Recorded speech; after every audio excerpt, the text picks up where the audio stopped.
দাদা কি নেবেন?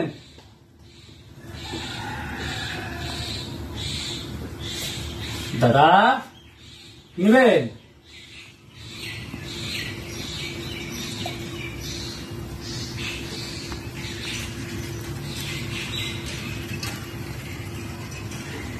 মালটা মনে কানে কম শুনি। দাদা কি লাগবে? আরে আমি যেটা নিব সেটা আপনার দোকানে নিই। কে বলছে নেই? আপনি কি নেবেন সেটা তো বলুন। পুরো আলিপুর ডিস্ট্রিক্ট এমন কোন জিনিস নেই যেটা আমার দোকানে নেই। নেই নেই আপনার দোকানে নেই। আপনি বলুন না কি লাগবে আপনার। কাঁচা কলা নেই আপনার দোকানে নেই। তা বলুন। বলছি তো যদি আমি জিনিস না দিতে পারি আপনাকে, আমি দোকান আপনাকে দিয়ে দিব। কাঁচা কলা আচ্ছা দাদা, আপনার দোকানে কি জিন্সের লুঙ্গি আছে? আছে জিন্সের লুঙ্গি? সেটা তো আমার কাছে নেই। আরে দোকান আজকে থেকে আমার সঙ্গে জানেন সত্যি? বেরোন। হ্যাঁ বেরোন। হাই হাই কপালটা আমার আজকে দোকান থেকে থেকে আমার দোকান যান।